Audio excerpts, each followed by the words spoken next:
اور والدہ نے بچیوں کو ابتدائی دور میں قرآن مجید کا ترجمہ تفسیر حفظ تو بچوں نے ابتدائی دور میں ہی کر لیا تھا، بچپن میں 9-10 سال کی عمر تک، اور پھر اس کے بعد نماز تراویح میں ان کو ابتدا سے قرآن مجید سنانے کا سلسلہ بھی ان کا جاری رکھا۔ پھر بچیاں جب وہ میٹرک تک 14-15 سال کی عمر تک قرآن مجید کا ترجمہ تفسیر مکمل کر لیتی تھی، تو پھر ان کو اپنے ساتھ پڑھانے پہ بھی لگا دیتے۔ گھر میں ہی حدیث، بلوغ المرام، مشکات شریف اور اسی طرح سے گرامر کی ابتدائی کتب بھی طالبات کو پڑھانے کا انتظام تھا، اور اس کے ساتھ ساتھ ان کی ہم نصابی سرگرمیاں، تقریر وغیرہ پہ، تلاوت پہ، طرح کے دوسرے کاموں پہ، دعوت و تبلیغ پہ توجہ کی جاتی تھی۔ تو یہ ہمارا گھریلو مدرسہ جو والدہ نے ابتدا سے قائم کر رکھا تھا، اور اسی ماحول میں ہم نے پرورش پائی۔ تو میری ابتدائی تعلیم و تربیت میں بھی والدہ کا گہرا ہاتھ ہے کہ بہت ساری جو ہے وہ دینی تربیت ان کے ہاتھوں ہی، تعلیم بھی اور تربیت بھی، ترجمہ تفسیر ان سے پڑھی، مشکات ان سے پڑھی، گرامر کی بنیادی کتب ان سے پڑھی۔ اس کے بعد پھر دوسرے مدارس وغیرہ میں تعلیم بھی حاصل کرتی رہی، اور اس کے ساتھ ساتھ عصری تعلیم بھی جاری رہی۔ میں اپنی والدہ کی بات کر رہی ہوں کہ کالج میں طالبات کو تعلیم جو انہوں نے دی، تو اس کے لیے انہوں نے ہمیشہ گھر میں فی سبیل اللہ یہ خدمات سر انجام، تعلیم و تدریس اور ساتھ ساتھ تربیت کی ذمہ داریاں۔ پھر گھر میں ہمیشہ سے ہفتہ وار درس ہوتا رہا، جو ابھی تک جو ہے وہ قائم و دائم ہے یہ سلسلہ، اور الحمدللہ اہل علاقہ کی خواتین اور طالبات ہر مطلب ہفتہ وار درس میں باقاعدگی سے شامل ہوتی ہیں اور استفادہ کرتی ہیں۔ قرآن مجید کا ترجمہ تفسیر اس درس میں والدہ محترمہ الحمدللہ کئی دفعہ مکمل کر چکی ہیں۔ اس کے علاوہ مختلف حالات حاضرہ کے حوالے سے جو مسائل ہیں اور خواتین کے سوالات وغیرہ ہوتے ہیں، ان کے جوابات دیے جاتے ہیں۔ تو یہ مختصر ٹائم کا تقریباً 2 گھنٹے کا عصر کے بعد سے لے کے مغرب تک کا یہ مفید سلسلہ جو ہفتہ وار درس کب پہ مشتمل ہے، ہفتہ وار درس کا سلسلہ ہے، بہت مفید اور بابرکت ثابت ہوا الحمدللہ، اور ابھی تک یہ سلسلہ چل رہا ہے اور اہل علاقہ اس سے مستفید ہو۔ والدہ صاحبہ مشہور و معروف مصنفہ ہیں، بہت ساری انہوں نے کتب تحریر کی، ان کی ہر کتاب کے کئی ایڈیشن نکل چکے، ماہر تعلیم بھی ہیں، تو اس وجہ سے انہوں نے تعلیم کے حوالے سے بھی ہمیشہ لکھا، اور اس چیز پہ ان کی گہری نظر رہی ہمارے تعلیمی نصاب میں، طالبات کے معاملے میں، اور ہمارے تعلیم کے حوالے سے مختلف معاملات پہ جو پھر اساتذہ کو تربیت دینے کے حوالے سے بھی ان کی نظر رہی، اور اسی حوالے سے جو معاملات تھے انہوں نے ساتھ ساتھ لکھے۔ ان کی کتب میں کئی کتابیں جو تعلیم سے متعلقہ ہیں۔ ان کی پہلی کتاب ہے اسلام میں عورت کا مقام و مرتبہ، یہ بڑی بہترین کتاب ہے، اور اپنے موضوع پہ یہ لکھی گئی، ابتدائی 3-4 کتب میں سے تھی۔ نمبر 2 جدید تحریک نسواں اور اسلام، یہ بڑی جامع اور ضخیم کتاب ہے، اور اس کتاب کو اپنے موضوع پہ اتھارٹی کی حیثیت حاصل۔ جس وقت جنیوا کنونشن اور بیجنگ پلس کانفرنس کے معاملات تھے، یہ 1995 کی بات ہے، تو اس کے بعد والدہ نے بڑی کوشش اور محنت کے ساتھ یہ کتاب جو تحریر کی تھی۔ اس وقت ان کو جو کتاب تحریر کری تھی، تو پنجاب یونیورسٹی کے جو شعبہ اسلامیات ہے، اسلامیات ڈپارٹمنٹ کی طرف سے یہ آفر کی گئی تھی کہ اگر وہ اس موضوع پہ پی ایچ ڈی کرتی ہیں، یہ کتاب جو لکھ رہی ہیں اس کو اگر وہ پی ایچ ڈی کے مقالے کے لیے پیش کرتی ہیں تو ان کو اس پہ پی ایچ ڈی کی ڈگری مل سکتی ہے۔ لیکن انہوں نے اس کو دیکھا کہ وقت کی ضرورت یہ ہے کہ اس کو جلد شائع کروایا جائے، چنانچہ انہوں نے ڈگری کو قربان کیا، اور انہوں نے جتنی جلدی ممکن ہو سکتا تھا اپنا وقت جو ہے اس کی مینجمنٹ کر کے، ٹائم مینجمنٹ کر کے اس کتاب کو جلد جو ہے وہ لکھا، اس کو مرتب کیا، اس کو شائع کروایا، اور الحمدللہ اس کی بروقت اشاعت کا بہت فائدہ ہو۔ جماعت اسلامی خواتین کے ارکان کے نصاب میں یہ کتاب شامل۔ نمبر 3 ہماری بدلتی تقدیریں، ہماری بدلتی قدریں، نمبر 4 استاد ملت کا محافظ۔ نمبر 5 اربعین للنساء من احادیث المصطفیٰ، اس میں 40 منتخب موضوعات پہ احادیث منتخب کی گئی ہیں، اور ان کو ترتیب دی گئی ہے کئی تعلیمی اداروں کے دینی مدارس کے نصاب میں یہ کتاب شامل ہے۔ اسلام اور توہین رسالت۔ نمبر 7 یوم خواتین اور مسلمان عورت۔ نمبر 8 حدود و قوانین۔ نمبر 9 خواتین کمیشن رپورٹ کا جائزہ۔ نمبر 10 طرز زندگی میں تبدیلی لائی، صحت سے متعلق یہ کتابچہ ہے، بڑا جامع اور مفید ہے۔ نمبر 11 قیام پاکستان کے حقیقی عوامل۔ نمبر 12 تحفظ ناموس رسالت امن عالم کی ضمانت۔ نمبر 13 بچوں کی جنسی تعلیم اور اسلام، تقریباً 2 سال قبل یہ آخری کتاب شائع ہوئی تھی، اور اس وقت بھی والدہ محترمہ کی کئی کتابیں زیر طبع۔ ان کی ایک کتاب بڑی قیمتی اور بامقصد ہے، اور اپنے موضوع پہ بڑی جامع حیثیت کی حامل۔ ماشاءاللہ اپنے جی شریک حیات پروفیسر ڈاکٹر عبید الرحمان محسن صاحب کو کچھ تعارف کروا دوں۔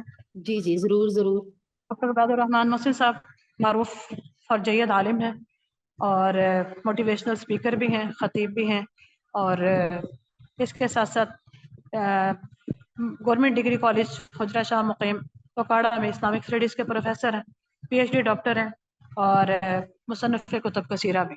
یہ اللہ کا بڑا شکر ہے کہ سسرال میں بھی اور اس کے سے پہلے جو ہے ننیال میں بھی اور دوتیال کے ماحول میں بھی دیکھوں تو وہاں پہ بھی علمی اور ادبی خدمات.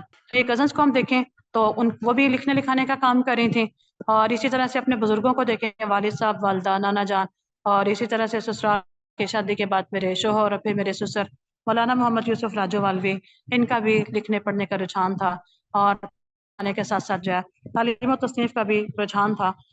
مولانا محمد یوسف راجو والوی انہوں نے یہاں پہ بڑی محنت کی. 1949 میں انڈیا سے ہجرت کر کے پاکستان آئے تھے, اس علاقے میں آباد ہوئے اور تعلیم کا انہوں نے سلسلہ شروع کیا جھونپڑیوں کے سائے میں. اور اس وقت صورت حال یہ تھی کہ یہاں پہ کوئی یہ علاقہ کفر و شرک کا گڑھا. 1949 سے یہ قائم کردہ مدرسہ تقریباً 5 صدی گزر چکی ہے. تو یہ علاقے میں مدرسہ قائم ہے, اور اس نے اپنے علاقے کے لوگوں پہ بڑے گہرے اور مفید اثرات مرتب کیے ہیں. طلبہ کے بھی بہت سارے مدارس قائم ہو چکے ہیں. دارالحدیث جامعہ کمالیہ راجوال کے نام سے یہ ادارہ معروف ہے, اور اس کے ساتھ کئی ذیلی ادارے منسلک ہیں.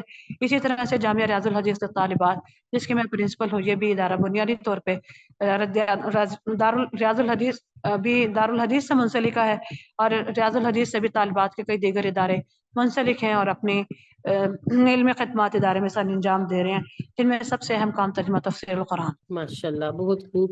تو جب آپ سسرال میں آئی تھیں تو آپ کا یہ ادارہ بنات والا موجود تھا یا یہ آپ نے ہی قائم کیا؟ نہیں, جب میری شادی ہوئی تھی تو اس وقت یہ جگہ موجود تھی, تقریباً 4.5 کنال پہ یہ جگہ مشتمل ہے, اور یہ جگہ کسی اللہ کے نیک اور مخیر بندے نے وقف کی ہوئی تھی 1983 سے. تو اللہ تعالیٰ ان کو جزائے خیر دے, ان کی مغفرت فرمائے. لیکن یہاں پہ مدرسہ چلانے کے لیے کوئی باقاعدہ معلمہ یا ٹیچر وغیرہ موجود نہیں تھی. میری ساس محترمہ گھریلو حساب سے پڑھی لکھی تھیں. انہوں نے علاقے کی خواتین کو اور بچیوں کو بہت زیادہ ان کو تعلیم دی, ناظرہ ان کو پڑھایا, نماز کے جو احکام و مسائل ان کو سکھائے. اسی طرح سے صبح شام کے اذکار وغیرہ, دعائیں اور بنیادی اذکار, اور اس دور میں جو پنجابی کے کچھ کتب تھے جن میں بنیادی دینی تعلیم کے عقائد اور اعمال کے متعلق جو معاملات تھے وہ ان کو پڑھائے سکھائے. اور میرے سسر نے خود اپنی بیٹیوں کو گھر کے اندر پڑھایا, کیونکہ اس وقت جو اسکول کالج کی تعلیم کا اتنا رواج نہیں تھا, اور انہوں نے خود اپنی بیٹیوں کو گھر میں, میری نندوں کو اپنے گھر میں قرآن مجید کا ترجمہ تفسیر بھی پڑھایا, ان کو ابتدائی حدیث بھی پڑھائی, عمدۃ الاحکام, مشکات, بلوغ المرام, اور دوسری کتابیں ان کو حدیث کی پڑھائیں. اسی طرح سے ان کو صرف و نحو گرامر کی بھی بنیادی جو ہے کتب ان کو خود پڑھائیں, ان کو خود جو ہے وہ تیار کیا.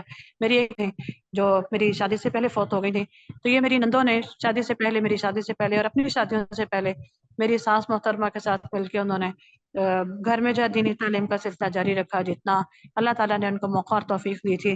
لیکن جس طرح سے وسیع پیمانے پہ ادارہ چلانے کے لیے ایک ٹیچر کی, ایک معلمہ کی ضرورت تھی, تو وہ شادی کے بعد میں نے الحمدللہ یہ کام شروع کیا.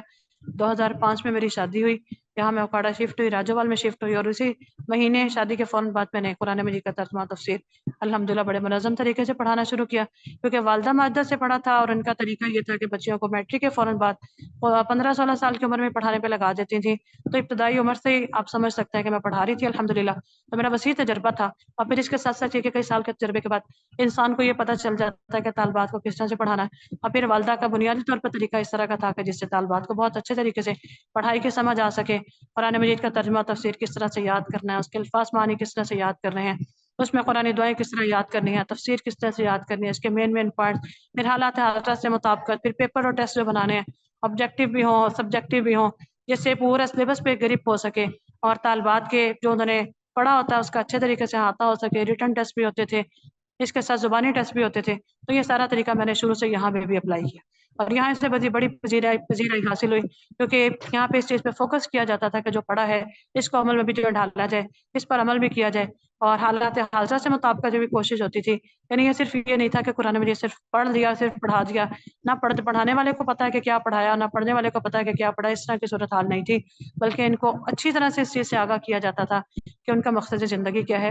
انہوں نے قرآن مجید پڑھنا ہے, قرآن مجید پڑھ کے انہوں نے کیا سیکھنا ہے, اور اس کو کس طرح سے اپلائی کرنا ہے. پھر اپنے گھروں میں جا کے انہوں نے اپنے گھر میں بھی اس کو کس طرح سے بتانا ہے, اس سے کام و مسائل حکمت کے ساتھ, مسرت کے ساتھ بتانے ہیں, سمجھانے ہیں, اور دیکھنا ہے کہ گھروں کے اندر کیا معاشرتی اصلاح طلب جو پوائنٹس ہیں یا خامیاں ہیں, اور ان کو کس طرح سے انہوں نے بتانا ہے. تو اس طرح طالبات کو شروع سے ہی اس چیز کے لیے تیار کیا جاتا تھا ذہنی طور پہ, اور جو ابتدائی طالبات ہیں ان پہ جتنی محنت کی گئی الحمدللہ اس کا بڑا فائدہ ہوا. کیونکہ ابتدائی جو بیچز کی جو طالبات تھیں ان میں سے الحمدللہ اکثر جو ہے ہمیں یہ مختلف مدارس سے منسلک ہو کے قرآن مجید کا ترجمہ تفسیر پڑھا رہی ہیں. تو یہ سمجھ سکتے ہیں کہ ایک تحریک تھی جو شروع ہوئی میری شادی کے بعد. جب میں نے پڑھانا شروع کیا الحمدللہ اس چیز نے بڑے مثبت اور بڑے انمٹ اور گہرے اثرات مرتب کیے اور لوگوں کو اس سے جو ہے بہت فائدہ ہوا. 2014 میں ادارہ تعارف ہوا یہ جامعہ ریاض الحدیث للطالبات جس کی بلڈنگ الحمدللہ بڑی وسیع اور 4.5 کنال پر مشتمل ہے. بہترین جدید طریقے سے آراستہ ہے اور طالبات کے لیے ہر قسم کی سہولیات مہیا ہے. بیچ میں وسیع اور چمن جو بڑے خوبصورت تاثر پیش کرتا ہے. تو یہ ادارہ الحمدللہ 2014 میں قائم ہوا اور اس کے بعد پھر 2015 میں یہاں پہ تدریس کا آغاز ہوا اور پھر یہاں پہ 2 سالہ درس نظامی کورس کی ابتدا ہوئی اور یہ سلسلہ اب تک الحمدللہ جاری و ساری. میں ڈاکٹر عبید الرحمان محسن صاحب کی بات کر رہی تھی اس سے پہلے. وہ تدریسی تقریری اور باقی سرگرمیوں کے ساتھ ساتھ تصنیف و تالیف کے فن میں بھی ماہر ہے اور الحمدللہ ان کی بھی مختلف کتابیں ہیں. ان میں سے ان کی کتاب بر صغیر میں تفسیر کے مناہج و اثرات ہے. دراصل ان کا PhD کا مقالہ انہوں نے بعد میں کتابی شکل دی ہے. اسے بھی بڑی پذیرائی حاصل ہوئی. اگرچہ یہ بڑا علمی اور فنی قسم کی جب کتاب ہے لیکن اس کے باوجود کئی دینی مدارس کے نصاب میں یہ شامل. نمبر 2 تفسیر القرآن کے اصول و قواعد یہ بھی کئی دینی مدارس کے نصاب میں شامل ہے. نمبر 3 حسن خاتمہ. نمبر 4 نماز فجر اور وقت فجر کی خصوصیات.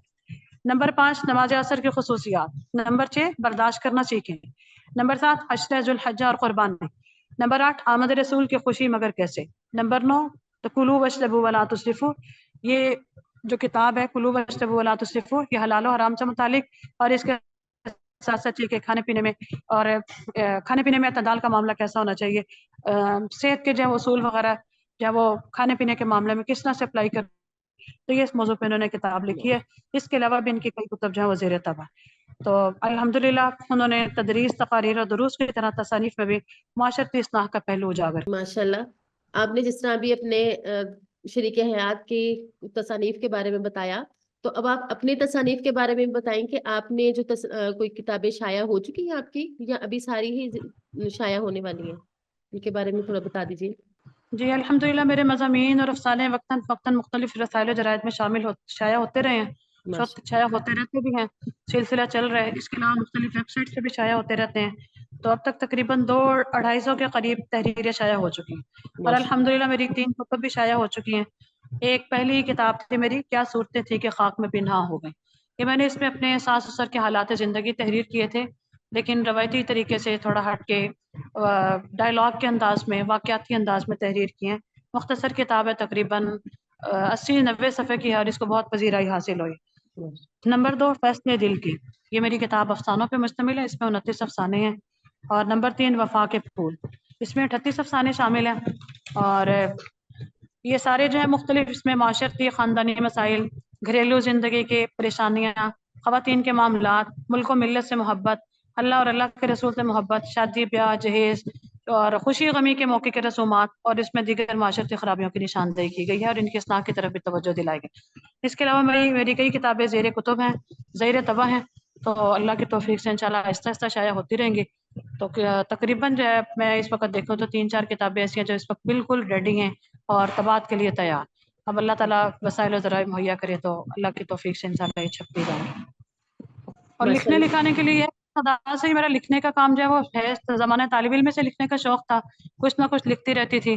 ابتدائی دور میں کچھ شائع بھی کروایا اور وہ یہ دور تھا جس میں کسی اگر اخبار میں یا کسی ڈائجسٹ کسی رسالے وغیرہ میں یا کسی مطلب جب جریدہ میں بھیجا ہے تو اس وقت مہینے کے بعد 2 مہینے کے بعد 3 مہینوں کے بعد جب وہ تحریر شائع ہوتی تھی اس وقت بڑا شوق ہوتا تھا انتظار ہوتا تھا. لیکن الحمدللہ اس دور میں کچھ کتابیں شائع ہوتی رہی ہیں اور اس دور کی تحریر کا جو ہے بہت فائدہ ہوا کہ وہ پیچھے سے انسان جو لکھا ہوتا ہے اس کی وجہ سے آگے بھی لکھنے کی تحریک اور شوق انسان کو ملتا ہے. ورنہ یہ کہ شادی کے بعد اللہ تعالیٰ نے جیسے اولاد کی ذمہ داریاں ڈالی تھی کہ 3 بچے ایک کے بعد بگڑے تھے تو اس وقت پھر PhD کی بھی اس وقت مقالے کا محنت طلب کام تھا. تو ایک دفعہ تو بیچ میں لکھنے لکھانے کا کام تقریباً 10 سال کے لیے بالکل چھوٹ گیا تھا. اس وقت بیسک فوکس ہی PhD کا مقالہ تھا. جب آپ PhD کر رہی تھی بچے چھوٹے تھے تو آپ نے اپنے ادارے کو ٹائم دیتی رہی اپنا ادارہ یعنی جی اس مدرسہ وقت چلاتی رہی. جی گھریلو سطح پہ یہ اس وقت مارننگ کلاسز تھیں، فجر کے بعد کلاسز ہوتی تھیں، بڑا بابا بچے چھوٹے تھے لیکن باوجود چونکہ گھر میں سلسلہ تھا تو الحمدللہ اللہ کی توفیق سے آسانی رہی. پھر اس کے بعد ناشتے کے بعد تقریباً 10 بجے کلاس ہوتی تھی جو خواتین کی ہوتی تھی، شادی شدہ خواتین اس میں آتی تھیں، 12 بجے تک ان کی کلاس ہوتی تھی.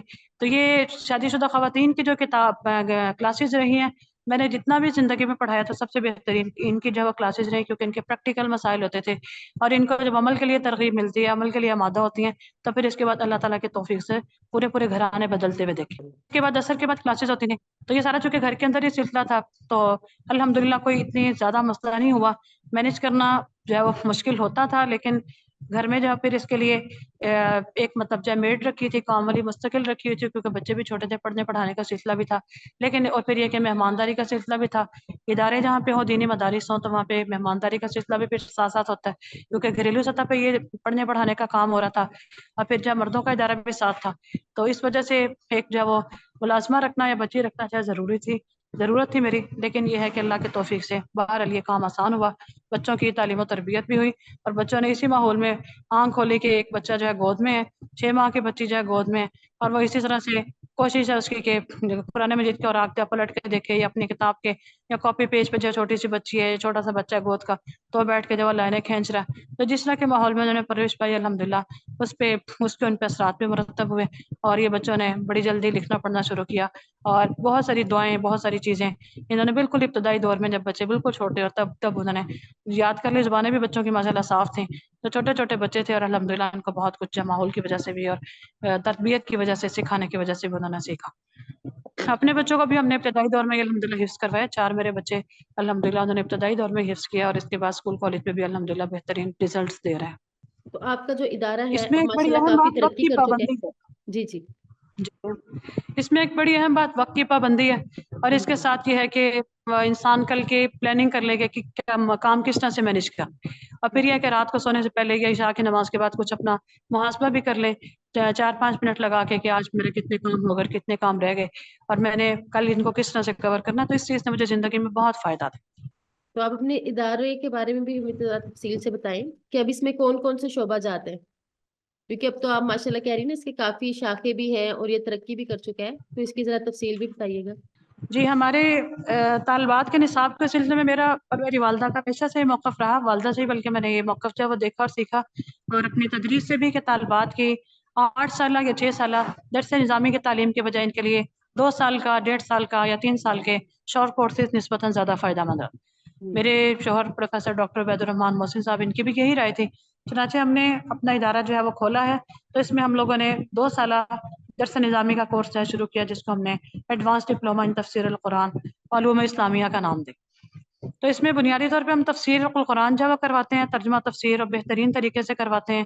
عام طور پہ اس کی 2 دفعہ دہرائی بھی ہوتی ہے اور اس کے ساتھ اس کے باقی سبجیکٹس بھی جو ہے پڑھائے جاتے ہیں.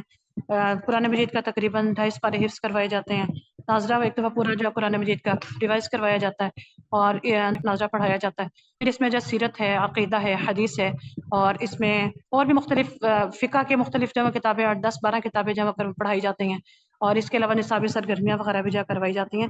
تو یہ اگرچہ کہنے کو 2 سالہ کورس ہے، لیکن پریکٹیکلی ہم نے دیکھا ہے کہ ہمارے پاس بعض بچیاں 5-5 سال کا، 6-6 سال کا کورس کر کے آتی ہیں، لیکن یہاں پہ آتی ہیں تو ہمارے ادارے میں داخلہ لیتی ہیں اور یہ دوبارہ یہ کورس کرتی ہیں کہ جس طریقے سے آپ لوگ یہ کورس کروا رہے ہیں اور جس کے اتنے فوائد و ثمرات ہیں کہ ہم نے 5-6 سالہ کورس کر کے بخاری پڑھ کے آ کے بھی ہم نے جو اس کے اس طرح سے فوائد ہمیں نہیں حاصل اور ہمیں اس طرح سے علمی رسوخ حاصل نہیں ہے جس طرح سے آپ کی طالبات کو 2 سال میں پڑھ کے جو علمی رسوخ حاصل ہو.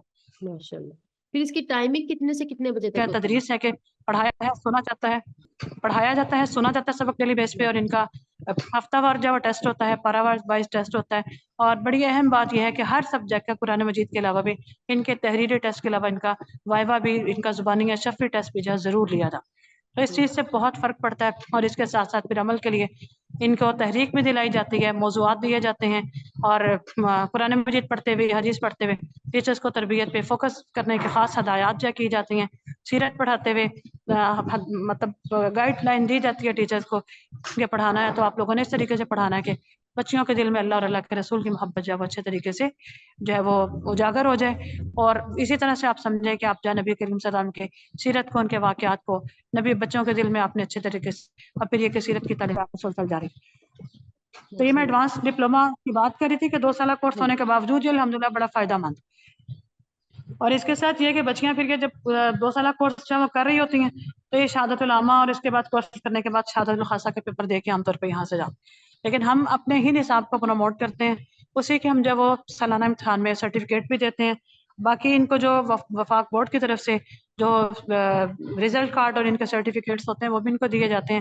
لیکن ہم اپنے سالانہ پروگرام میں اپنے ہی سلیبس کو اور اپنے ہی امتحان کو پروموٹ کرتے ہیں اور اسی کی بنیاد پہ پوزیشنز وغیرہ ہوتی ہیں.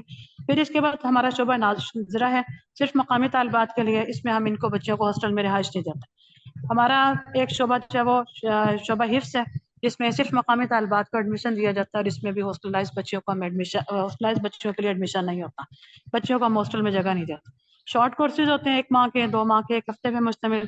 دورہ قرآن باقاعدگی سے ہر سال ماہ شعبان کے آخری اشرا میں رمضان میں کروایا جاتا ہے اور عام طور پہ 25 رمضان تک جو ختم کر دیا جاتا ہے. شعبہ دعوت و تبلیغ یہ ہمارا البتہ بڑا فعال اور ایکٹیو شعبہ ہے, جس میں کانفرنسز ہیں, سیمینارز ہیں, تربیتی نشستوں کا انصرام ہوتا ہے, ٹیچر کا بھی اہتمام ہوتا ہے.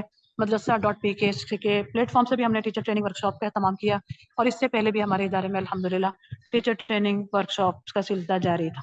پچھلے سال ہم نے ٹیچرز کے لیے اور سینئر طالبات کے لیے اور سابقہ ہماری کچھ جب اسٹوڈنٹس جو اپنی اپنی جگہوں پہ دین کا کام کر رہے ہیں, اپنے گھروں میں مدارس انہوں نے بنائے ہوئے یا کسی مدرسے کے ساتھ وابستہ ہیں, تو ان کو بلا کے ہم نے ان کی سوشل میڈیا ورکشاپ کروائی تھی. سمر کورسز موسم گرما کے تعطیلات میں طالبات کے لیے مختصر کورسز کروائے جاتے ہیں.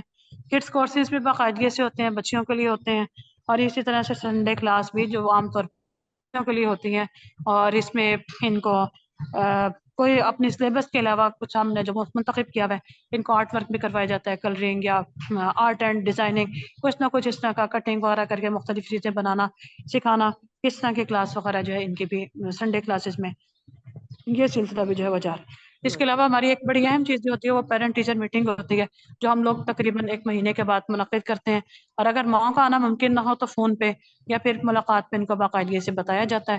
اور یہ عام طور پہ پیرنٹ ٹیچر میٹنگ جو ہے منعقد کی جاتی ہے جس دن ماہانہ چھٹیاں ہونی ہوتی ہیں, تاکہ والدات ہی ملاقات کے لیے آئے اور بچوں کی رپورٹ میں اور ملاقات کریں, اور ٹیچرز وغیرہ سے ملاقات کر کے بچوں کے معاملات سے پوری طرح آگاہ ہیں. اس چیز کا ہمیں بہت فائدہ ہو کہ ہم بچیوں کی فیڈ بیک مسلسل دیتے ہیں. اس کے علاوہ بچیاں جب چھٹی پہ جاتی ہیں تو ان کو ہم تربیتی رپورٹ فارم بھی دیتے ہیں, اور اس سے واپسی پہ انہوں نے گھر سے انہوں نے سگنیچر کروا کے لانے ہوتے ہیں, اس سے بھی ان کے والدین کو بچوں کے تربیتی معاملات سے آگاہی اور واقفیت رہتی. تو اساتذہ کا بچوں کی تربیت کے ساتھ ساتھ والدین کے ساتھ مسلسل رابطہ, یہ چیز بڑی اہمیت کا حامل ہے. اس چیز کے ہمیں البتہ بہت اچھے نتائج ملے.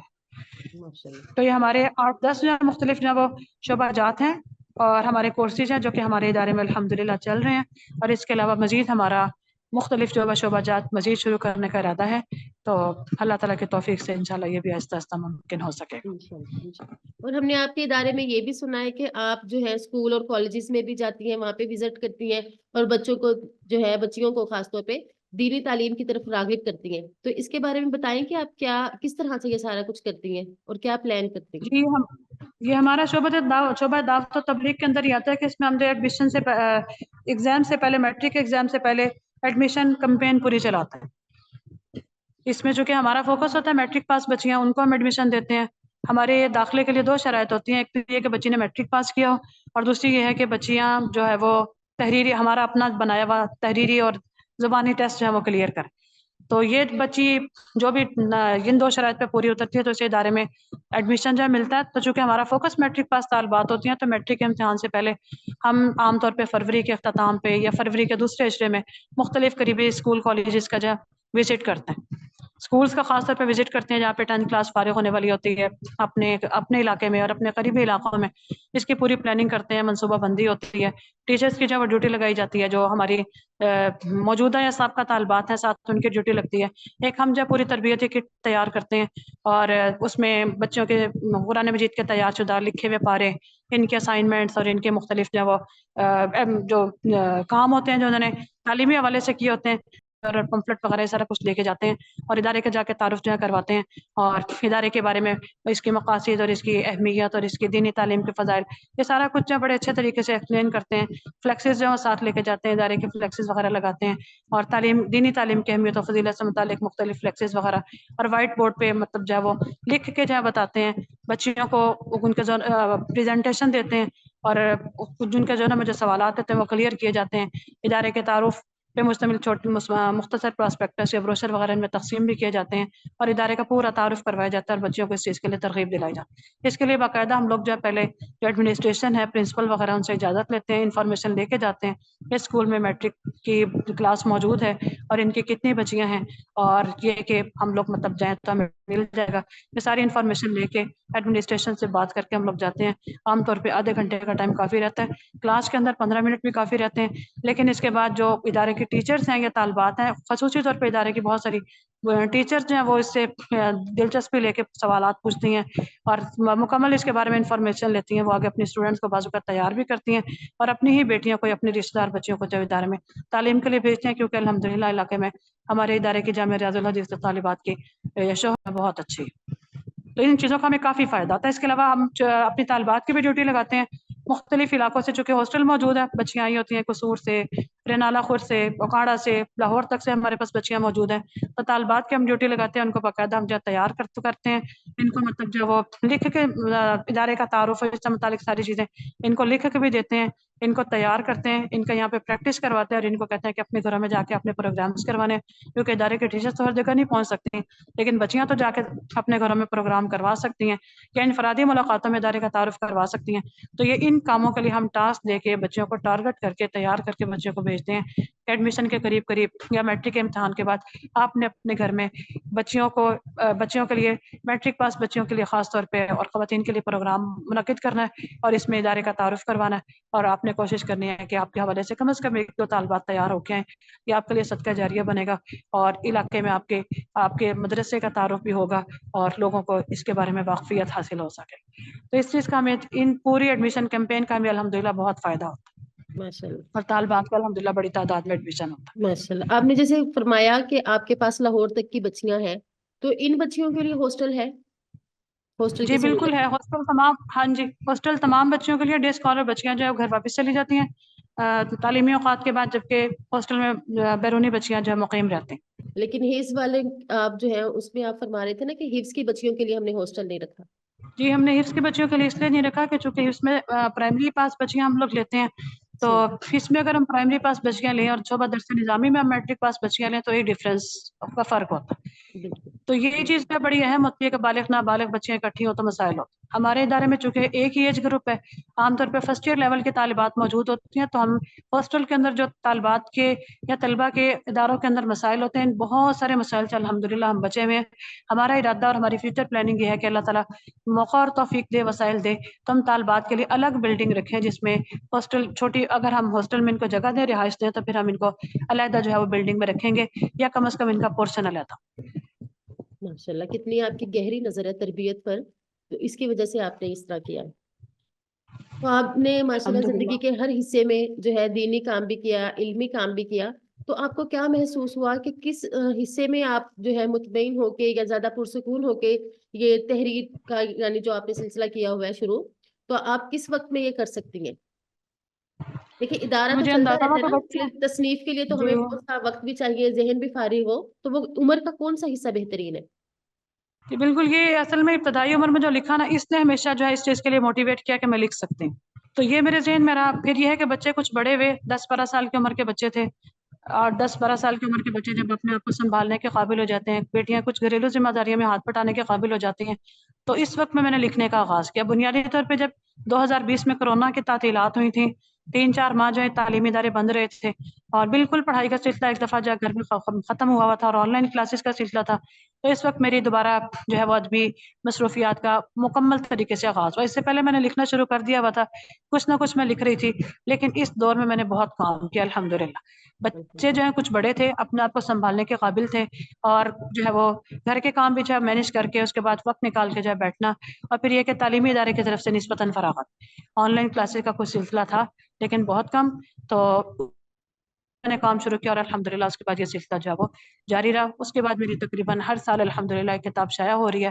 اللہ تعالیٰ کی توفیق سے انشاءاللہ یہ سلسلہ جاری رہے تو یہ میری مختلف کتابیں منظر عام پہ آتی رہیں. انشاءاللہ. اس میں جو ایک چیز بڑی اہم ہے، فجر کے بعد کا وقت یہ بڑا مبارک وقت. اس وقت سے فائدہ اٹھایا جائے. تہجد کے وقت اٹھ کے نماز پڑھ کے اللہ سے دعا کی جائے. اس وقت جو قرآن مجید کی تلاوت کر لی جائے، اذکار کر لیے جائیں، اور اس کے بعد فجر کے بعد جو ہے وہ پڑھنے پڑھانے کا سلسلہ، اور اس کے بعد پھر اپنا لکھنے لکھانے کا سلسلہ. اس مبارک وقت نے زندگی میں بہت فائدہ تھے. اس کی وجہ سے وقت میں بڑی برکت ماشاءاللہ. کی پلاننگ جو کر لینا کہ اگلے دن کیا کیا کام کرنا ہے، اور پھر یہ کہ اسی دن کا احتساب بھی کرنا کہ آج کے دن کیا کام ہو گیا، کیا کام رہ گیا. تو یہ 2-3 چیزوں نے مجھے الحمدللہ زندگی میں بڑا فائدہ. باقی زندگی میں ریٹن کام کرنے کے لیے، ادبی تحریری کام کرنے کے لیے، جب بچے تھوڑے بڑے ہوں، آپ کے ساتھ تھوڑا تعاون کرنے کے قابل ہو، سمجھنے کے قابل ہو کہ والدہ کچھ کام کر رہی ہیں اور انہیں ٹائم دینا، تو یہ چیز اس وقت جو ہے فائدہ مند رہتی ہے. ماشاءاللہ اور اس وقت بہترین. زندگی کے تجربات بھی کافی حاصل ہو چکے ہوتے ہیں، سوچ میں میچورٹی اور پختگی آ چکی ہوتی.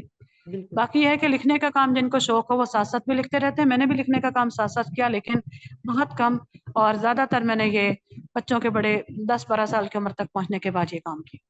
آپ جب اپنے ادارے میں کسی معلمہ کو رکھتی ہیں تو آپ کس چیز کو سب سے زیادہ توجہ دیتی ہے کہ اس میں کون سی خوبی ہونی چاہیے معلمہ کے اندر؟ میری ہمیشہ یہ دعا ہوتی ہے کہ اللہ تعالیٰ ہماری بہترین طالبات اور بہترین سٹاف ہمیں عطا فرما. تو ٹیچر کو جب ہم اپوائنٹ کرتے ہیں تو اس میں سب سے پہلے ہم دیکھتے ہیں کہ علمی رسوخ، کیونکہ بنیادی چیز ہے وہ علمی رسوخ. اس کے بعد قرآن مجید کا ناظرہ سن کے دیکھتے ہیں، ترجمہ تفسیر مطلب جو سن کے دیکھتے ہیں. اس کے علاوہ مختلف جو کتب وغیرہ پڑھی ہیں، یہ ساری ان کے متعلق جو بیسک انفارمیشن، عربی عبارت پڑھنا، حدیث پڑھ کے دیکھنا، گرامر پہ کتنی دسترس حاصل ہے، یہ چیزیں. اور اس کے بعد جو ہے یہ کہ تربیت کے اعتبار سے ہم لوگ دیکھتے ہیں، ظاہری اعتبار سے ہم جج کر سکتے ہیں. وہ مختلف سوالات کے ذریعے سے، تحریری ٹیسٹ کے ذریعے سے بھی اور انٹرویو کے ذریعے سے بھی ہم لوگ جج کرنے کی کوشش کرتے ہیں کہ مطلب تربیتی حوالے سے یہ ٹیچر کا ہماری جس کو ہم اپوائنٹ کرنے جا رہے ہیں کیا معاملات ہو سکتے ہیں. اور اللہ کی توفیق سے الحمدللہ ہمیں اچھی نیک صالح دیندار جو وہ ٹیچرز ملی ہیں. اس کے علاوہ یہ بھی دیکھتے ہیں کہ ان کی دوسری صلاحیتیں کیا ہیں، تقریر وغیرہ کرنے کی، درس دینے کی صلاحیتیں، طالبات کو کس انداز میں متاثر کر سکتے ہیں. باقی ٹیچر جب ہمارے پاس آتے ہیں تو ان کی باقاعدہ تربیت کی ضرورت ہوتی ہے. ان کی تربیت کر کے ان کو ساتھ ساتھ چلاتے ہیں، اور ساتھ ساتھ ان کو مطلب جو وہ بتا رہے ہوتے ہیں، گائیڈ لائن دے رہے ہوتے ہیں، ان کا کام دیکھ بھی رہے ہوتے ہیں، ان کی حوصلہ افزائی بھی کر رہے ہوتے ہیں. پھر ایک چیز بڑی اہم جو میں ضرور دیکھتی ہوں کہ ٹیچر ہم جو رکھیں تو چونکہ میٹرک پاس بچیاں ہم رکھتے ہیں تو ٹیچر کی اصلی تعلیم بھی ٹھیک ہونی چاہیے. کم از کم FA BA جو ٹیچر کی اصلی تعلیم ہو.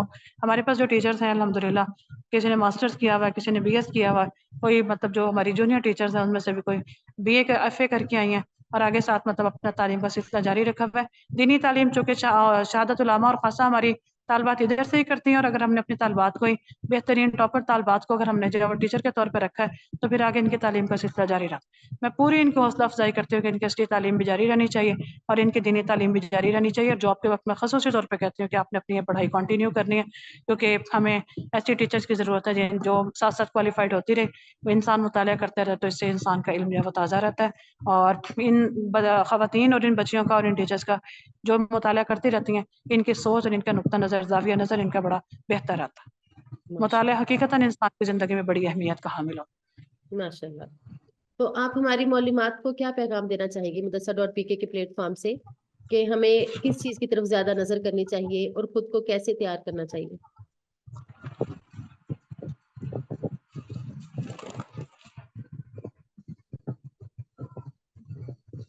معلومات کے لیے یہی پیغام ہے کہ اسلامی ثقافت، اسلامی تعلیمات اور یہ ہماری جو ذمہ داریاں اللہ تعالیٰ نے ہمیں جو دی ہیں تو یہ ہمارے لیے بڑی اہمیت کی حامل. مدارس، مساجد اسلام کے قلعے ہیں، اسلام کے محافظ ہیں. سیکولر اور بے مقصد دنیاوی تعلیم کے مقابلے میں بامقصد دینی تعلیم کے لیے کوشاں. دینی مدارس کے علماء کو سب سے پہلے جو ہے وہ بعمل ہونا چاہیے. اپنے عمل، اپنے سبجیکٹ میں، اپنے مضامین میں ان کو مکمل دسترس ہونے چاہیے. کوئی کمی بیشی ہے تو سیکھ لینا چاہیے. اس میں کوئی مسئلے والی بات نہیں ہے کہ جب نیا آتا ہے ایک بندہ، ایک نئی ٹیچر آتی ہیں تو ان کو بڑا سیکھنے کی ضرورت ہوتی ہے. اور اگر سیکھنے کا اگر شوق ہے اس ٹیچر کے اندر اور وہ اس چیز میں جھجک محسوس نہیں کرتی تو وہ بہت زندگی میں آگے تک جا سکتی ہے. بعمل بھی ہو، تعلیم بھی ہو، اور اس کے ساتھ ساتھ جو اس پر عمل بھی ہو. اور اس کے بعد پھر یہ ہے کہ دینی مدارس کے ٹیچرز کو اپنے اندر مکمل اعتماد پیدا کرنا چاہیے. آخر ہمارے اندر کس چیز کی کمی ہے کہ ہم لوگ کسی قسم کے کمپلیکس میں مبتلا؟ کسی قسم کا احساس کمتری ان کے اندر نہیں ہونا چاہیے، کیونکہ بہترین تعلیم حاصل کر کے اسے آگے پھیلانے کے لیے کوشاں ہوں. نہ صرف ٹیچرز کے اندر یہ کانفیڈنس ہونا چاہیے، اور اگر ٹیچر کے اندر کوئی کمی بیشی ہو تو ہم اس کے اندر یہ کانفیڈنس پیدا کرنے کی کوشش کرتے ہیں. پھر انہیں اپنے طلبہ طالبات میں بھی اعتماد جو ہے پیدا کرنا چاہیے کہ وہ دینی تعلیم حاصل کرتے ہوئے کسی سے کم نہیں، بہترین تعلیم حاصل کر. کیونکہ میٹرک پاس بچیاں آتی ہیں تو بہت ساری بچیاں ایسی بھی ہوتی ہیں جن کے 1000 سے اوپر نمبر ہیں، 1034 1050، اس سے بھی مطلب اچھی نمبر والی جو ہے بچیاں آتی ہیں اور ان کی حوصلہ افزائی کی جاتی ہے، موٹیویٹ کیا جاتا ہے. اور عام طور پہ چونکہ اب ماحول ہی ہے کہ سائنس کے ساتھ بچیاں میٹرک کرتی ہیں تو زیادہ تر ہماری جو ہے وہ سائنس اسٹوڈنٹس ہوتی ہیں جو میٹرک سائنس کے ساتھ کر کے آئی ہوتی ہیں. تو ٹیچرز کو کہتے ہیں، بتاتے ہیں، تربیت کرتے ہیں بچیوں کو جب پڑھانا ہے تو کسی بھی ٹیچر کو کمرہ جماعت کے اندر پڑھاتے ہوئے اپنے طالبات کے مینٹل لیول کو بھی مد نظر رکھنا چاہیے. جو بہترین طالبات ہیں ان کا خیال کرتے ہوئے اسی کے مطابق جو پڑھانا چاہیے. اور جو پیچھے رہ جانے والے بچے ہیں ان کو یا جو ایوریج لیول کے ہیں یا اس سے بھی نارمل لیول کے جو ہے بچیاں ہیں تو ان کا بھی جو خیال کرنا چاہیے. اس کے لیے کلاس کے اندر مطلب ٹیچر کو کس طرح سے طریقہ تدریس استعمال کرتے ہوئے کس طرح سے ان کو بھی جو ساتھ لے کے چلنا ہے. تو یہ ایک ٹیچر کے اندر یہ ان چیزوں کی واقفیت ہونی چاہیے، ان چیزوں کا پتہ ہونا چاہیے. اور اس کے ساتھ ساتھ یہ کہ انہیں اس چیز کا پتہ ہونا چاہیے اچھی طرح سے کہ ہماری ذمہ داری یہ ہے کہ ہم نے صرف ان کو تعلیم نہیں دینی، ہم نے تربیت بھی ان کو دینی ہے. جدید تعلیم میں استاد صرف استاد ہوتا ہے، اس کا کام صرف تعلیم دینا ہوتا ہے، اس کا طلبہ کی تربیت سے زیادہ تعلق نہیں ہوتا. جبکہ دینی تعلیم میں استاد اپنے طلبہ کے لیے رول ماڈل کی حیثیت رکھتا ہے. اس سے طلبہ نے تعلیم اور تربیت دونوں لحاظ سے کاپی بھی کرنا ہوتا ہے، اس پر عمل بھی کرنا ہوتا ہے. تو اس کے علاوہ جو دینی مدارس کی ٹیچرز ہیں ان کو لازمی طور پہ جدید ذرائع سوشل میڈیا وغیرہ سے بھی کچھ نہ کچھ واقفیت ہونی چاہیے. عام طور پہ جو بچیاں ہیں یا ٹیچرز ہیں آتی ہیں تو ان کے پاس موبائل نہیں ہوتا یا ان کو یہ چیزیں استعمال کرنے کے پیچھے سے گھروں سے اجازت نہیں ہوتی. لیکن یہ ہے کہ جس حد تک ہم ان کو موٹیویٹ کر سکتے ہیں، جس حد تک ہم ان کو یہ اپنے ادارے کے اندر یہ چیزیں استعمال کرنا سکھا سکتے ہیں، یہ ان کو ہم سکھاتے ہیں. اور یہ میں ٹیچرز کو یہی کہتی ہوں کہ ان کو یہ چیزیں ضرور آنی چاہیے کیونکہ ان چیزوں کا کمرہ جماعت میں پڑھاتے ہوئے بہت فائدہ ہوتا ہے. ٹیچرز خود بڑی کانفیڈنٹ ہوتی ہیں کہ ہمیں ان چیزوں کا استعمال ہو. یہاں پہ میں تھوڑا سا دینی مدارس کے حوالے سے بات کرنا چاہوں گی کہ دینی مدارس جو ہیں ان کی اندر جو معلومات پڑھا رہی ہیں یا معلم پڑھا رہے ہیں تو مختلف طرح کے بچے ہو سکتے ہیں مختلف قسم. تو یہ اپنے اپنے علاقے کے اعتبار سے بھی ان باتوں کو مد نظر رکھنا جو ضروری ہے کہ ہم کس طریقے سے تدریس کریں کہ ہمارے علاقے کے بچوں کو یا ہمارے ادارے کے بچوں کو فائدہ ہو اور ہمیں مسائل کا سامنا نہ کرنا پڑے. بعض اوقات ہم موبائل کی بات کریں لیکن اس علاقے کے اندر یا اس ادارے کے اندر اس ماحول کے اندر ٹیچر کے لیے موبائل جو ہے وہ رکھنا اس کے لیے ممکن ہی نہ ہو تو یہ چیز جو ہے پھر بڑی مشکل ہو جاتی. بہرحال ٹیچرز کو علم کے ساتھ عمل پہ توجہ کرنی چاہیے. بچوں کے اندر بھی یہ چیز جو ہے وہ موٹیویٹ کارپوریٹ کرنی چاہیے.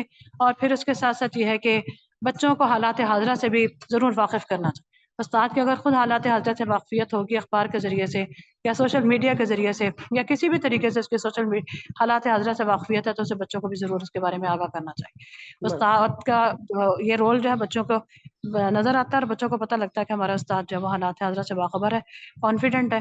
کم از کم 1 منٹ 2 منٹ یا اس سے اگر زیادہ ٹائم ممکن ہو 2-3 منٹ یہ حالات حاضرہ سے واقفیت پہ ضرور جو بات کرنی چاہیے. کوئی بھی اہم بات، کوئی بھی اہم واقعہ، کوئی بھی ایونٹ جو ہے بچوں کو ضرور جو بتانا چاہیے. تو یہ چیزیں ایک استاد کو دینی معلومات کو آگے بڑھنے میں مددگار اس کے لیے ثابت ہوتی ہے. باقی یہ ہے کہ ٹیچرز کے اندر اگر انتظامی صلاحیتیں ہیں تو پھر انتظامیہ کو بھی اس سے استفادہ کرنا چاہیے. اور اگر انتظامی صلاحیتیں ہیں تو ان کو اس کو ظاہر کرنا چاہیے. اور اگر وہ اچھا مفید مشورہ دے سکتے ہیں ٹیچرز اور ان کے تجربات ہیں تو مینجمنٹ سے بھی جب ان کی ڈیلنگ ہے تو ان کو شو کرنا چاہیے. بعض اوقات ٹیچر جو صرف جو تدریس کے حد تک محدود رہتی ہیں لیکن ان کے اندر انتظامی صلاحیتیں بھی ہوتی ہیں. اگر ان کے اندر انتظامی صلاحیتیں ہیں وہ بھی اس کی بھی سروسز اپنی پیش کریں تو ادارے کو زیادہ بہتر فائدہ ہو سکتا ہے. کسی بھی قسم کی صلاحیت ہو تو اس سے ٹیچرز کو جھجکنا نہیں چاہیے بلکہ انتظامیہ کو بتانا چاہیے، مشورہ دینا چاہیے حکمت کے ساتھ اور مستعد کے ساتھ تاکہ کسی قسم کے مسائل نہ بنے اور اپنی صلاحیتوں کا بھرپور استعمال کرنا چاہیے تدریس میں بھی اور اسی طرح سے مینجمنٹ وغیرہ میں بھی. تو ٹیچر جو ہیں وہ اس طرح سے مدرسے کے اندر اور مدارس کے اندر اور ماحول کے اپنے معاشرے کے اندر بہتر کردار ادا کر سکتے ہیں. ماشاء اللہ، بہت شکریہ آپ کا. تو مدرسہ.pk نے بھی تربیتی ورکشاپس کا سلسلہ شروع کیا ہوا ہے یعنی ٹیچرز کی ٹریننگ کا. تو اس کے بارے میں آپ کے کیا تاثرات ہیں کہ کیا اس طرح کی ٹریننگز ہونی چاہیے معلمات کے لیے؟ جی بالکل ہونی چاہیے. یہ مدرسہ.pk بڑے عظیم ویژن کے ساتھ بہت بڑی خدمات سر انجام دے رہا ہے. ٹیچر ٹریننگ ورکشاپس اور پروگرامز کے ذریعے سے دینی مدارس کے اساتذہ کو فنی اور عملی تدریسی تربیت دے کے مدارس کے ماحول کو بہتر بنانا اور ان کی اصلاح کرنا چاہتا ہے. تو یہ بلا شبہ بڑا عظیم جو ہے مقصد ہے، بڑا عظیم جو ہے ویژن ہے. تو ٹیچر ٹریننگ ورکشاپس ہیں جو ہم لوگوں نے یہاں سے لی اور آگے ہم لوگوں نے کروائی، بنیادی طور پہ کانسیپچل بیس ہے اور ان چیزوں کا کافی فائدہ ہو. لیکن اس کے ساتھ ساتھ جو اس سے ایک لیول آگے بڑھ کے یہ ٹریننگز جو ہیں وہ سبجیکٹ بیس بھی ہونی چاہیے. مثلا قرآن مجید کی تعلیم کا کیا انداز ہو، قرآن مجید کا ترجمہ تفسیر پڑھانا ہے تو اس کے لیے کیا طریقہ ہونا چاہیے، کس طریقے سے بچوں کو اچھے طریقے سے جو سمجھ آئے. بچیوں کو ان چیزوں میں مشکلات ہو سکتی ہیں، خصوصاً بچیاں جب انگلش میڈیم سے آتی ہیں یا سائنس سبجیکٹس پڑھ کے آتی ہیں تو ایک دفعہ انہیں قرآن مجید بڑا مشکل لگتا ہے. قرآن مجید کی عربی مشکل لگتی ہے، الفاظ معنی یاد کرنا مشکل لگتا ہے، گرامر پڑھتے ہوئے گرامر انہیں بڑا مشکل اور ٹیکنیکل سبجیکٹ لگتا ہے. اس کے جو گردانے یاد کرنا، اس میں روٹ ورڈ جو اس کا پہچان جو ہے وہ کرنا، اور اس طرح سے ابواب وغیرہ، تو یہ چیزیں ان کو مشکل لگتی ہیں. تو یہ چیزیں سبجیکٹ بیس بھی یہ ضرور ہونی چاہیے. حدیث کے تدریس کیسے کی جائے، حدیث کے تخریج کیسے ہو، گرامر جیسے مشکل ٹیکنیکل سبجیکٹ کو کس طرح سے آسان بنایا جا سکتا ہے، عقیدہ کس طرح سے پڑھایا جائے، سیرت النبی کس طرح سے پڑھایا جائے. عقیدہ کا معاملہ تو بہت ہی اہم ہے، اسی طرح سے سیرت النبی جو ہے کس طرح سے پڑھانا چاہیے. تو یہ ایک ایک چیز جو ہے بڑی اہمیت کی حامل ہے. اور یہ اگر ٹیچرز کو یہ رہنمائی ملے اپنے سبجیکٹ کے سلسلے میں کس طریقے سے ہم نے پڑھانا ہے، تو یہ ورک شاپ سبجیکٹ بیس ہوں تو ٹیچرز کو ان سے مزید فائدہ ہو سکتا ہے. باقی مدرسہ ڈاٹ پی کے الحمدللہ اپنی عظیم خدمات سر انجام دینے کے لیے کوشاں ہے، معاشرے کی اصلاح کے لیے کوشاں ہے. اللہ تعالیٰ ان کی خدمات کو قبول فرمائے. آمین. بہت شکریہ آپ کا، آپ نے اتنے تفصیلی تاثرات پیش فرمائے. ہم آپ کا ایک دفعہ پھر شکریہ ادا کرتے ہیں کہ آپ نے اپنے قیمتی وقت میں سے ہمارے لیے اتنا وقت نکالا. اللہ تعالیٰ آپ کو جزائے خیر عطا فرمائے اور آپ کے وقت میں برکت عطا فرمائے. ناظرین، یہ تھی ہماری محترمہ ڈاکٹر خولا علوی صاحبہ، ہماری معزز مہمان، جنہوں نے آج ہمیں اپنے قیمتی وقت میں سے کچھ وقت نکال کر دیا. اور ہم نے ان کی زندگی سے سیکھا کہ کس طرح ایک خاتون اپنے مدرسے کو، اپنے گھر کو اور اسی طرح اپنے شوق کو کیسے اکٹھا جو ہے وہ چلا سکتی ہے. اور انہوں نے ہمیں یہ بھی بتایا کہ ہمارے لیے کون سا وقت جو ہے سب سے مفید ہے. جیسے آپ علیہ السلام نے بھی دعا کی کہ اپنی امت کے لیے صبح کے وقت کی برکت کی، تو ہمیں یہ وقت ضائع نہیں کرنا چاہیے. اس عزم کے ساتھ ہم اپنے اس انٹرویو کا اختتام کرتے ہیں. انشاءاللہ اگلے انٹرویو میں حاضر ہوں گے. السلام علیکم ورحمۃ اللہ وبرکاتہ.